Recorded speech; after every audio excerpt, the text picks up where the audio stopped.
मैं first lesson से start करती हूँ।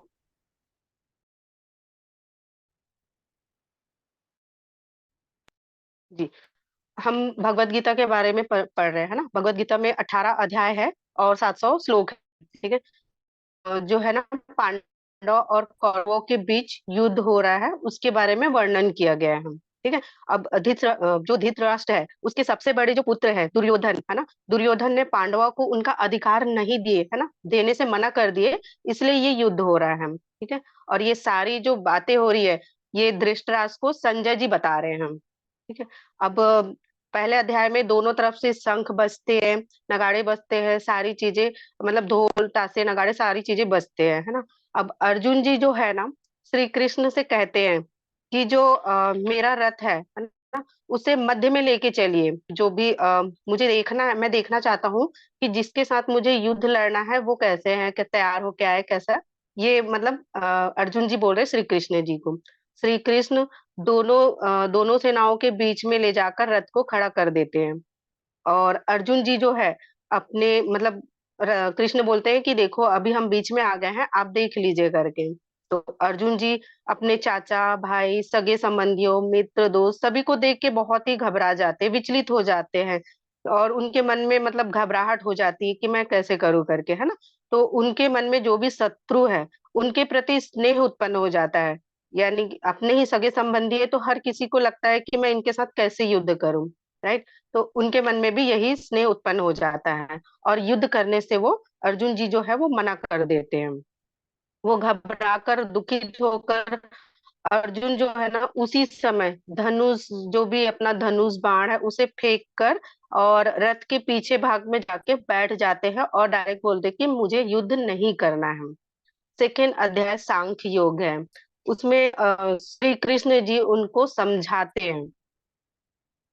सेकेंड अध्याय में श्री कृष्ण जी अर्जुन को समझाते हैं कि आपका धर्म ही आपसे कहता है कि आप युद्ध क्षेत्र में उतरिए, है ना। और श्री कृष्ण जो है अर्जुन से कहते हैं कि यहाँ पे दो मार्ग हैं, एक जिससे ये कर्म होता है और जिससे हम युद्ध भूमि में उतरा जा सकता है। ठीक है। पहला जो है निष्काम कर्म योग, सेकंड जो है वो ज्ञान योग। ज्ञान योग के बारे में कहा, अगर आप हार भी जाते हो तो स्वर्ग को प्राप्त होते हो, और जीत भी जाओगे तो महामहिम की उपाधि भी आपको मिल जाएगी। ठीक है। तो अर्जुन को कहते हैं श्री कृष्ण जी कि आत्मा अमर है, मृत्यु केवल शरीर को नष्ट करती है, लेकिन आत्मा अपनी जो यात्रा है वो जारी रखती है। यानी कि जिस तरह हम मनुष्य कपड़े बदलते हैं ना, एक दूसरे के कपड़े बदलते रहते हैं, पुराने कपड़े हो जाते हैं, दूसरे नए कपड़े पहनते हैं, वैसे जो आत्मा है वो अपना शरीर छोड़कर कई दूसरे शरीर में जाती है, दूसरे जन्म में भी चली जाती है। ठीक है। इसलिए बोलते हैं कि कर्म करो और फल की चिंता मत करो। थर्ड अध्याय जो है वो कर्म योग के बारे में बताया गया है ना। कोई भी व्यक्ति, हम कुछ भी कर रहे हैं, बिना कर्म किए बिना नहीं रह सकते। आप अपने आत्मा में संतुष्ट रहो। प्रकृति खुद ब खुद कर्म करती है, आत्मा कर्म नहीं करती है। ठीक है। लेकिन कई मनुष्य ऐसे रहते हैं जो अहंकार वश रहते हैं, अपने आप को ही कर्ता समझने लगते हैं। राइट। तो हमारा दुश्मन कोई और नहीं बल्कि हमारी इच्छा है, जो हम चाहते हैं, हमारा गुस्सा है, क्रोध है ना। इसलिए अपने आप पर नियंत्रण रखना बहुत जरूरी है। और हम हमारी जो इच्छा है ना, हम कर्म करते ही रहते हैं। जैसे कि हम सांस लेते हैं, किसी लिए खाना बना रहे हैं, कुछ ना कुछ कर रहे हैं, वो हमारा कर्म ही है जो हम कर रहे हैं। हम सोचते हैं कि हम कर्म नहीं कर रहे हैं, लेकिन हम जो भी कुछ करते हैं वो कर्म ही कहलाता है ना। और जो मनुष्य बोलते हैं ना कि नहीं मैं कुछ जो दिखावा करता है कि नहीं मैं ये नहीं कर रहा, मैं वो नहीं कर रहा हूँ, राइट, वो एक झूठ ही बोलते हैं। जैसे कि हम बोलते हैं कि हम उपवास है, और हम सोच उन्हीं के बारे में सोचते रहते हैं, खाने के बारे में सोचते रहते हैं कि हमें ये खाना है वो खाना है, तो वो उपवास नहीं कहलाएगा। वो उनके मतलब वो बोला जाए तो वो झूठा ही कहलाएगा। ठीक है। और चौथा अध्याय आता है ज्ञान कर्म संन्यास योग के बारे में बताया गया है। अर्जुन जी जो है ना, अर्जुन जी को बोलते हैं कि तुम मेरे भक्त हो, मेरे मित्र हो। मैं योग के इस सर्वोच्च विज्ञान को तुम्हारे सामने प्रकट कर रहा हूँ, जो मैंने आदि काल में सूर्यदेव जो है उनको सिखाया था। तो अर्जुन जी जो है वो आश्चर्य हो जाते हैं कि भाई आप तो मेरे ही उम्र के हो, आप कहाँ उस जन्म में चले गए करके। उन्हें नहीं पता रहता कि श्री कृष्ण जी ही भगवान है ना। तो उन्हें तो अपना मित्र ही लगता है, उनको अपना सारथी ही लगता है। तो अर्जुन जी श्री कृष्ण से पूछते हैं कि यह कैसे संभव है कि आप यह ज्ञान सूर्य देव को दिए हो और किसी अन्य लोगों को भी दिए हो, है ना। तो भगवान बोलते हैं कि मैं अजन्मा हूँ, शाश्वत हूँ। अजन्मा मतलब कभी जो मर नहीं सकते उन्हें बोला जाता है, जो अविनाशी जो बोलते हैं उनको। ठीक है। और उनका जन्म और जो कार्य है वो दिव्य के लिए वो जब मतलब धर्म की हानि होती है, अधर्म की वृद्धि होती है, तब तब मैं स्वयं पृथ्वी पर प्रकट होता हूँ। ये श्री कृष्ण जी बोल रहे हैं अर्जुन जी को। ठीक है। एक बार जब कोई भक्त इस रहस्य को जान लेता है कि और विश्वास के साथ भक्ति में लग जाता है, उसे ही भगवान की प्राप्ति होती है और वह दोबारा मनुष्य जीवन नहीं ले पाता है। फिफ्थ चैप्टर आता है कर्म संन्यास का योग, त्याग का योग, है ना। एक तरफ मतलब श्री कृष्ण अर्जुन जी बोलते हैं कि एक तरफ कर्म करने को बोल रहे हो जिसमें मुझे स्वर्ग मिलेगा, और एक तरफ आप भक्ति करने को बोल रहे हो, मैं क्या करूं, जाऊं तो जाऊं कहाँ, है ना। ये अर्जुन जी बोल रहे हैं श्री कृष्ण जी को। अब भक्ति में जाओगे तब भी कर्म ही करना पड़ेगा, और अपने जो इंद्रियां हैं उन्हें हमें कंट्रोल में करना होता है ना। जैसे कि आंख, नाक, कान, ऐसे जो कई 5 तरीके जो इंद्रियां हैं उसे अपने कंट्रोल में रखना है, और इन्हीं सभी चीजों में हमें ध्यान देना पड़ेगा। अब दोनों मार्गों पे जाओगे तो आगे ही जाओगे। कर्म कर, फल की चिंता मत करो, यहाँ पे भी बताया गया है। जिस प्रकार वो बोलते हैं ना, पानी में तैरता हुआ कमल का जो पत्ता रहता है वो गीला नहीं होता, उसी प्रकार कर्म योगी भी पाप से अप्रभावित रहते हैं, यानी कर्म जो करते हैं वो पाप से अप्रभावित रहते हैं। आत्मा शरीर के भीतर है, इसमें 9 द्वार के बारे में भी बताए गए हैं। तो और इसलिए वे स्वयं को कर्ता या भोक्ता मानता है, जो अपने मन को कंट्रोल में करता है। वे लंबे समय तक अ, चलने वाली शांति को प्राप्त करते हैं। चैप्टर नंबर 6, ध्यान का योग। ध्यान के योग के बारे में बताया गया है। अगर हम अपने आत्मा को टाइम नहीं देंगे, मतलब वो मेडिटेशन जो बोलते हैं ना, उसके बारे में यहाँ पे वर्णन किया गया है, पूरी तरह से डेफिनेशन दिया गया, बताया गया। ठीक है। तो हम अपने कर्तव्य का पालन हमें करना है। जब काम भक्ति भाव से और अच्छे से किया जाएगा वो काम सफल होता है। और इसको करने के लिए हमें जैसे योग के बारे में बताया गया कि हमें मेडिटेशन करने के लिए साफ सुथरी जगह पे बैठना है। बैठ के चटाई या फिर वो मैट आता है उस पे बैठो और ध्यान लगाओ, है ना। और कठोर परिश्रम से ही बोला जाता है कि कठोर परिश्रम करने से ही आध्यात्मिक पथ नहीं आगे नहीं बढ़ सकते हैं। उसके लिए हमें अपने जो भोजन, नींद, मनोरंजन सभी चीजें हैं उनको हमें कंट्रोल में भी करना बहुत जरूरी है। ठीक है? जो कंट्रोल नहीं कर पा रहे हैं वो क्या करेंगे, वो मेडिटेशन करो। मेडिटेशन मॉर्निंग जब भी आपको समय मिले उस समय पे आप मेडिटेशन करो। 7th नंबर आता है चैप्टर, जिसमें ज्ञान विज्ञान योग के बारे में बता ने हमें कल बताया कि इसमें 8 भागों के बारे में बताया, जैसे भूमि, जल, वायु, अहंकार, बुद्धि, आकाश, इन सब चीजों के बारे में बताए हम। अब ये एक ही धाराओं में बंधे मोती की तरह होती है। ये सभी ऊर्जाएं उन्हीं से ही उत्पन्न होती है। भक्ति में समर्पण करो, अगर जल्दी आगे बढ़ना है तो भक्ति करो। ठीक है। और दिव्य शक्तिशाली अविनाशी जमीन से जुड़ा हुआ ज्ञान होता है। सर ने हमें 3 गुणों के बारे में बताया, जो कि सात्विक है, तामस है और राजस्व गुण के बारे में बताया। और और 4 कर्म के बारे में भी हमें बताया, है ना। जिसमें नियत कर्म आता है, नियत कर्म भक्त, और इच्छा वाले, और जिज्ञासु भक्त, और ज्ञानी भक्त। नियत कर्म वाले भक्त यानी कि जो हम अपना कर्म करते हैं उसे कहते हैं, जो हम नियत कर्म करते रहते हैं उसे कहा जाता है। इच्छा वाले, जो दुख आएगा तब भी हम भगवान को पूछेंगे उसे हम बोलते हैं, है ना, जो इच्छा रखते हैं। जिज्ञासु भक्त उसे बोलते हैं जल्दी से दर्शन हो जाए, जो जिज्ञासा भक्त जो बोलते हैं ना कि हमें ये जल्दी मिलना जाना चाहिए, वो जल्दी मिल जाना चाहिए, उसे कहते हैं। और ज्ञानी भक्त, जिसको बारे में आप सबको अच्छे से पता है कि ज्ञानी भक्त जिसके में ज्ञान का भंडार रहता है, उसे बोला जाता है ना। तो हमें भजन करना चाहिए।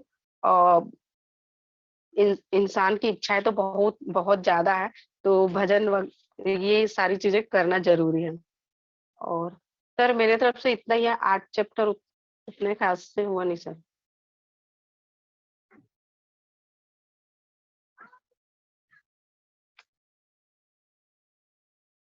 सर आवाज नहीं आ रही। नहीं नहीं, मैं आवाज निकाल नहीं रहा तो आवाज आएगी। धन्यवाद जी। सुप्रभात। मेरी उम्मीद है आप सभी बहुत बेहतर होंगे। मेरी उम्मीद है आप सभी ने अभी तक जो चीजें अभी बताई है काफी सारी चीजें समझी होगी और काफी अच्छे से जो है अभी रेणुका जी ने सारी चीजें समाप्त कर दिया है।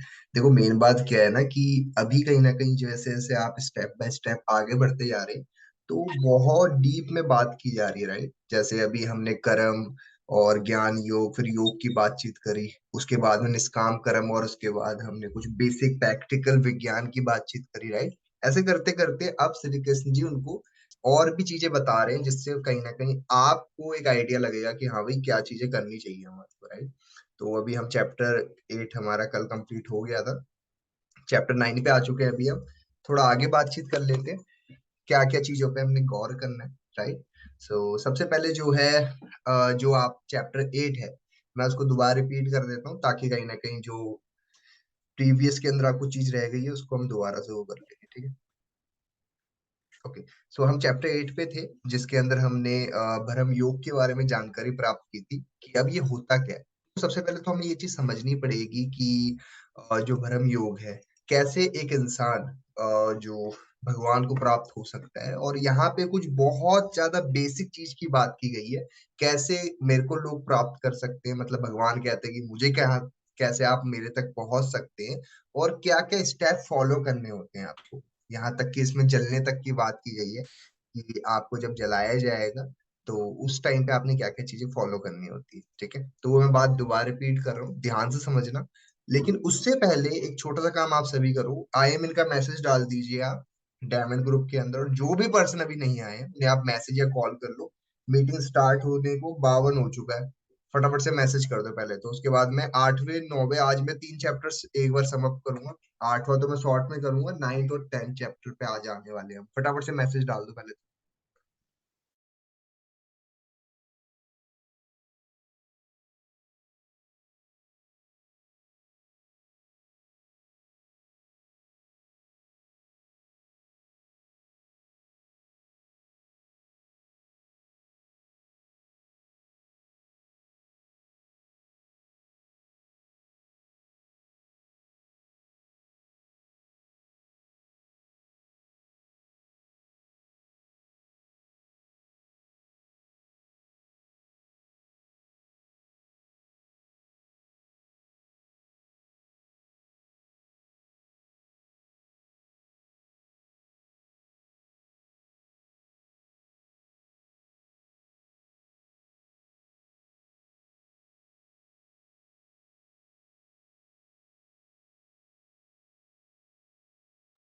ओके, सो मेरी उम्मीद है आप मैसेज करके आ चुके होंगे। आगे बढ़ते हैं। देखिए इस वाले जो अध्याय के अंदर जो कृष्ण जी हैं उन्होंने बहुत सारे अवधारणाओं की बात की है। वो अवधारणाएं क्या क्या हैं मैं थोड़ा वो आपको शॉर्ट के अंदर एक्सप्लेन कर रहा हूँ क्योंकि मैंने इसके ऊपर कल बात कर ली थी, राइट।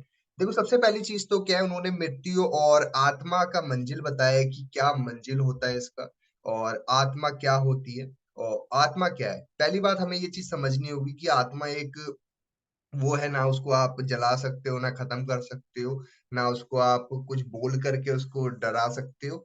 आत्मा का कोई फर्क नहीं पड़ता उससे, ठीक है। कभी वो किसी और के जो है उसमें है, कभी किसी और के उसमें, राइट। जैसे एक इंसान घर बदलता है, कपड़े बदलता है, वैसे ही आत्मा शरीर बदलती है, राइट।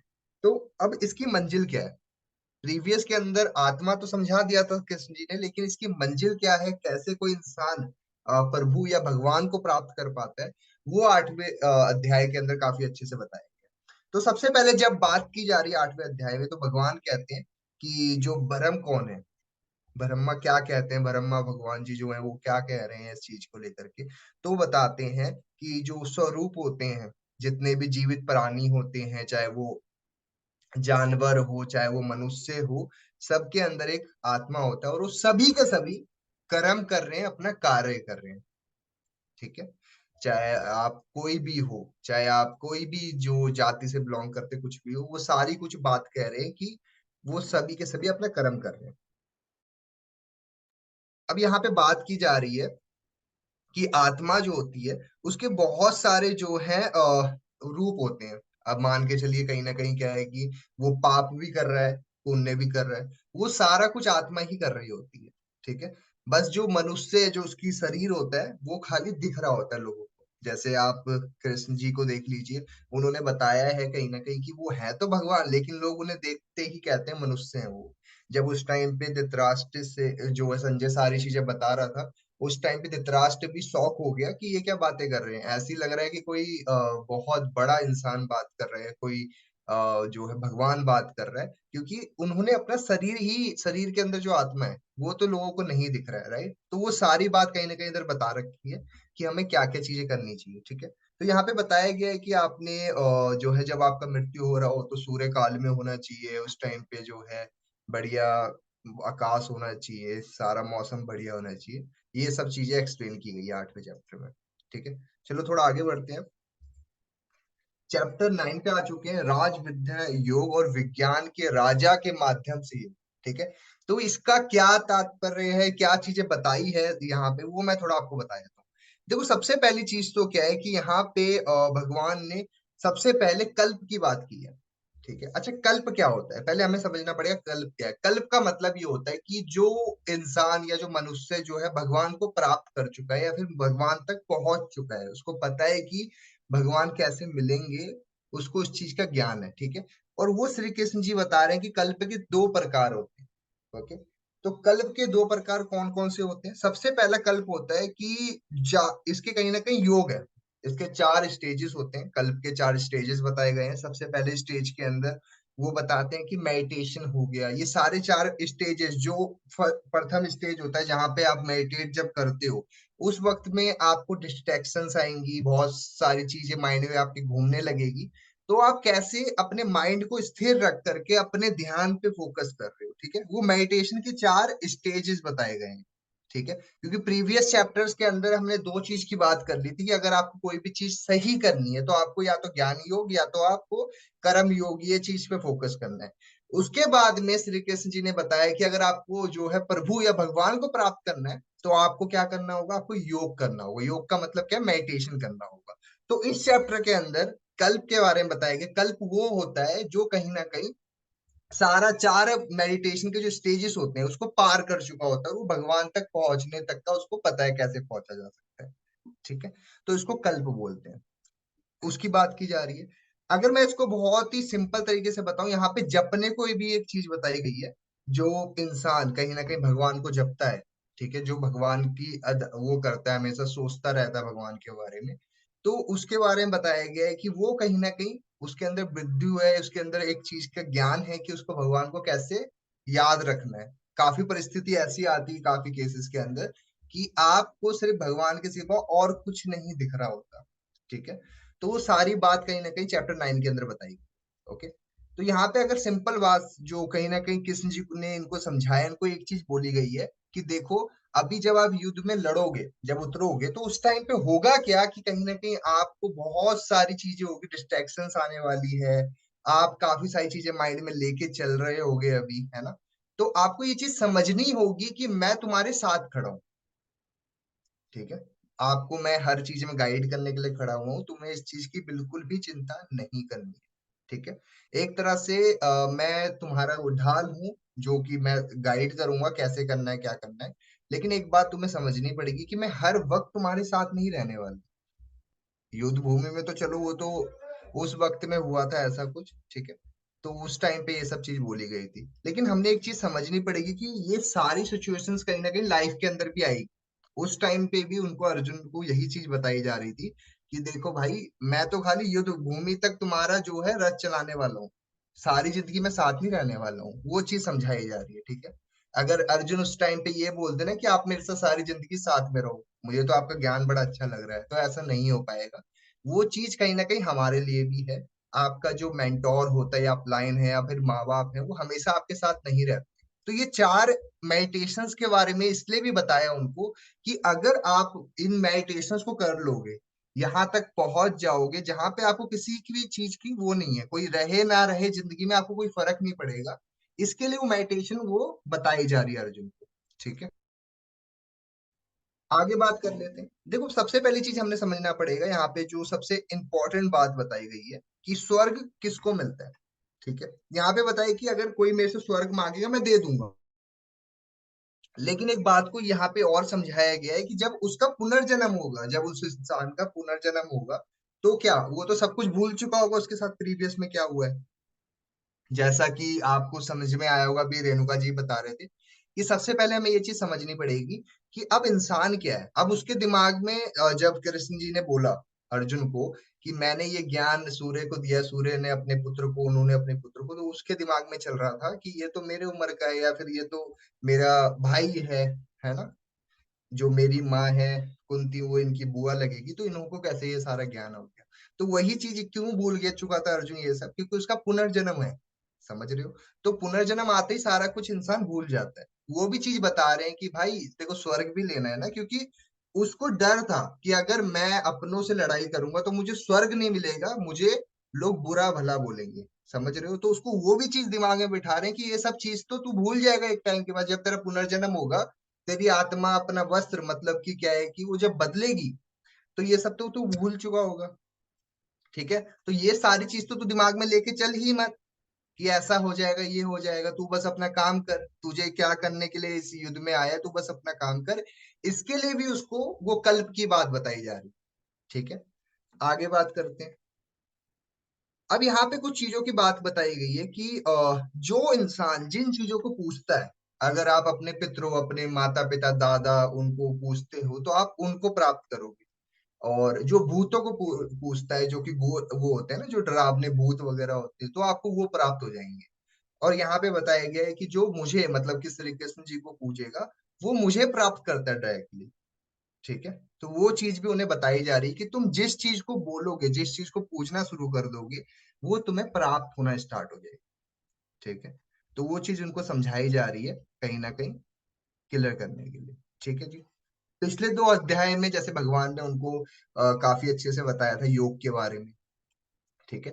तो यहाँ पे ना योग का थोड़ा एडवांस लेवल की बात की जा रही है कि योग क्या होता है, उसके 4 स्टेजेस होते हैं, है ना। तो वो 4 स्टेजेस जो पार कर लेता है वो भगवान को प्राप्त कर लेता है। ओके। और उन्होंने ये भी बताया है कि आप हर जन्म में कहीं ना कहीं अपने आप में चेंजेस लाते हो, आपकी बॉडी में आपकी आत्मा दूसरे उसमें चली जाती है। जैसे कि कहते हैं ना कि रात गई बात गई, वैसी आत्मा होती है, जब वो दूसरे शरीर में चली जाती है, पहले जो भी कुछ हुआ होता है वो सारा कुछ भूल चुकी होती है। ठीक है? तो वो सारी चीज बताई जा रही है। आगे बढ़ते हैं। यहाँ तक समझ आ गया आपको? एक बार फटाफट से चैट बॉक्स में बता दीजिए, फिर मैं आगे चलूँ।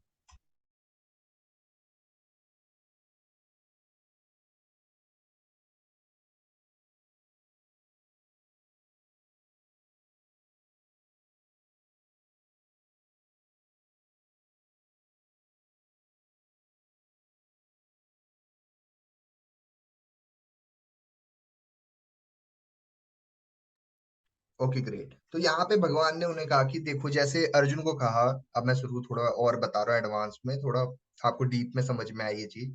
उन्होंने उनको बताया कि अर्जुन को बताया कि जैसे कि तुम्हें मेरे से ईर्ष्या नहीं है। ईर्ष्या का मतलब कि तुम्हें मेरे से दुश्मनी नहीं है। अर्जुन को बोला कि तुम्हें तो मेरे से कोई दुश्मनी नहीं है, तो मैं ये ज्ञान तुम्हें आराम से दे सकता हूँ, लेकिन जो मुझे पसंद नहीं करता है, अगर मैं उसको ज्ञान दूंगा तो वो मेरी बात को उल्टा ही समझेगा। ठीक है?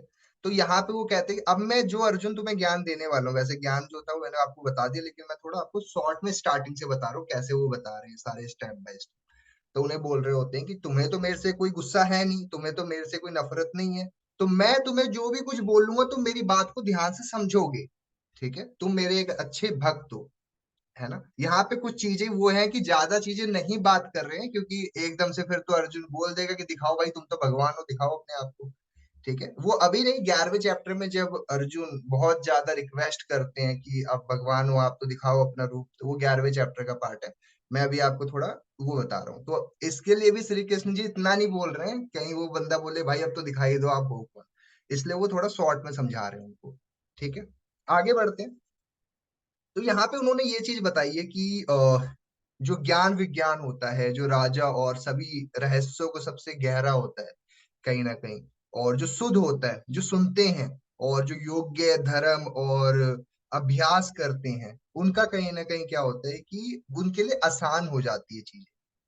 क्या बताया उन्होंने अर्जुन को कि जो इंसान जो अभ्यास करता है, श्रद्धा करता है, धर्म पूज्य करता है, धर्म को आगे रखता है, उसके लिए चीजें आसान हो जाती है।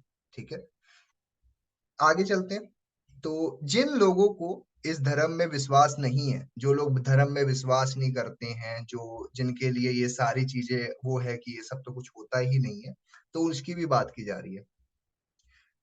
ये कह रहे हैं कि मुझे प्राप्त करना असमर्थ है, उनके लिए मुझे प्राप्त करना असमर्थ है। जो कहता है कि ये सब तो अंधविश्वास है, ये सब चीजें होती नहीं है कुछ भी, तो उनके लिए ये सब प्राप्त करना खराब है। जैसे आपने ओएमजी मूवी देखी होगी, वो हर चीज को गलत वे में लेता है, हर चीज को उल्टे तरीके से ही वो करता है। ठीक है, वो क्या कहता है कि जब भी उसको कोई बात की जा रही है, कुछ करी जा रही है, तो वो क्या बोलता है कि ये सब तो चीज होती ही नहीं है कुछ भी। ठीक है, तो यहाँ पे श्री कृष्ण जी वही बता रहे हैं कि उसको मैं नहीं प्राप्त कर पाऊँ, वो मेरे को नहीं प्राप्त कर पाएगा। ठीक है, आगे बात करते हैं। जो प्राणी होता है, ठीक है, मैं उन्हीं के अंदर निवास कर पाता हूँ जो कहीं ना कहीं श्रद्धा रखते हैं मेरे अंदर, अपने अंदर रखते हैं कि हाँ, ऐसे करके भगवान है। ओके, जो मैंने आपको प्रीवियस चैप्टर के अंदर बताया था कि लोगों ने क्या किया हुआ है कि बहुत सारे देवी देवताएं बनाए हुए, है ना, और हम भी कुछ नहीं कहते हैं, भगवान कहते हैं, मैं भी कुछ नहीं कहता, उनकी जिनमें श्रद्धा होती है वो करते हैं, मैं भी उसमें हामी कर देता हूँ। ठीक है, लेकिन जो मुझे डायरेक्टली पूछता है, जो मेरे को डायरेक्टली वो करता है, मेरा एक बड़ा रोल हो जाता है, डायरेक्टली वो मेरे को प्राप्त हो जाता है ना। आगे चलते हैं।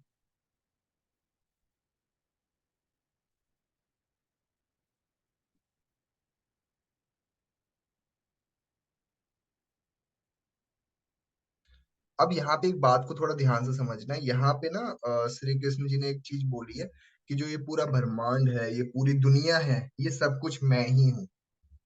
ठीक है, ये धरती भी मैं ही हूँ, ये जो कुछ भी तुम देख रहे हो, हवा, पानी, जल, अग्नि, सब कुछ मैं ही हूँ। मतलब यहाँ पे डायरेक्टली बोला है उन्होंने, उन्होंने तो डायरेक्टली ये मेंशन कर दिया कि भाई तुम जिसको भी जो करते हो ना, वो सब कुछ मैं ही हूँ। मतलब समझ लो, तुम जिसको भी याद कर रहे हो, जो भी कर रहे हो, मेरे को ही कर रहे हो डायरेक्टली। ठीक है, यहाँ पे डायरेक्टली मेंशन कर दिया उन्होंने अर्जुन को। जब भी तो यहाँ पे थोड़ा अर्जुन के अंदर अंदर से आया कि भाई ये इंसान है कौन, थोड़ा मेरे को पता तो चले, ये इतनी सारी बातें कर दिया जो आपको प्रीवियस में आपने सुना होगा। ठीक है, आगे चलते हैं।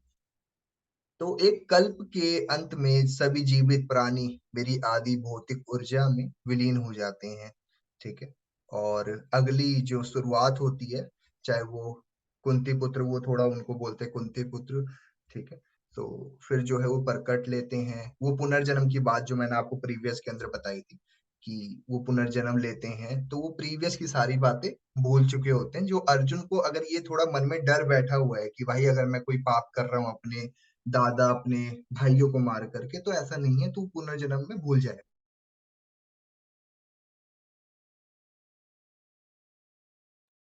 आगे बढ़ते हैं, थोड़ा यहाँ पे मोटिवेट करते हुए एक लाइन बोली जाती है, ए धन के विजेता। धन के विजेता कौन? अर्जुन। ए धन के विजेता, इनमें से कोई भी कार्य मुझे जो है बांधता नहीं है। वो डायरेक्टली कहते हैं कि मेरे को ऐसा नहीं है कि मुझे ये चीज बांध रही है, मुझे ये चीज रोक रही है। ठीक है, और वो बताते हैं कि कहीं ना कहीं मैं अपना कार्य कर रहा हूँ, तुम भी अपना कार्य करिए, और जो भी कुछ जो अभी तुम करोगे, है ना, तो वो सारा कुछ जो है तुम अपना कर्म कर रहे हो, निष्काम कर्म कर रहे हो अपना। ठीक है, जो मैंने आपको प्रीवियस के अंदर समझाया था। हाँ, बस इतना ही है, मतलब 9 चैप्टर। हाँ, तो यहाँ पे इतना ही था जो कहीं ना कहीं आपको समझ में आ रहा होगा। ठीक है, अब मैं आगे चलता हूँ। थोड़ा 10 चैप्टर जो है, थोड़ा मैं उसको शॉर्ट में आपको